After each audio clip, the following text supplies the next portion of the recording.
வணக்கம். ஸ்ரீமன் நாராயணியம் தசகம் 67. ஸ்புரத் பரானந்தரசாத்மகேன த்வயா சமாசாதிதபோகலீலாகா அசீமமானந்த பரம் பிரபன்னாக மகாந்தமாபோர் மதமம்புஜாக்ஷ்யக நிலீயதே சௌ மயி மய்யமாயம் ரமாபதிர்விஸ்வமனோபிராமः इति स्म सर्वा कलितापिमानाः निरीक्ष्य गोविन्द तिरोहितो भूः राधापितां तावद जातकर्वाम् अधिप्रियां गोपवधूं मुरारे भवानुपादाय कतो विदूरं दयासहस्वैरविहारकारी तिरोहिते तत्त्वयि जाततापाः समं समेता कमलाय दक्ष्यः वने वने त्वां परिमार्गयन्त्यः विषादमाभोर्भगवन्नभारं हा चूत हा चम्पककर्णिकार हा मल्लिके मालति बालवल्यः किं वीक्षितो नो हृदयैकचोरः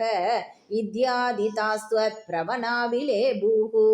निरीक्षितोऽयं सखि पङ्कजाक्षः पुरो ममेत्याकुलमालपन्ति त्वां भावना चक्षुषि वीक्ष्य काचेत् तापं सखीनां द्विगुणीचकार त्वदात्मिकास्ता यमुना तडान्ते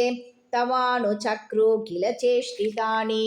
विचिन्त्य भूयोऽपि तदैव मानात् त्वया विमुक्तं ततृषुच्चरातां ततः समं ता विपिने समन्दात् तमोवतारावधिमार्कयन्त्यः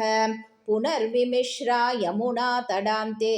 वृषं विलेबुज्ज जगुर्गुणांस्ते तथा व्यथा सङ्कुलं मानसानां व्रजङ्कनानां करुणैकसिन्धो जगत्त्रयी मोहनमोहनात्मा त्वं प्रातुरासीरयिमन्तहासि सन्निक्तसन्तर्शनमात्मकान्तं त्वां वीक्ष्य तन्वय सहसा तथानिं किं किं न चक्रुः प्रमतातिभारात् सत्वं कदात् पालय मारुदेश नारायणाखिल गुरो भगवन् नमस्ते श्रीहरये नमः।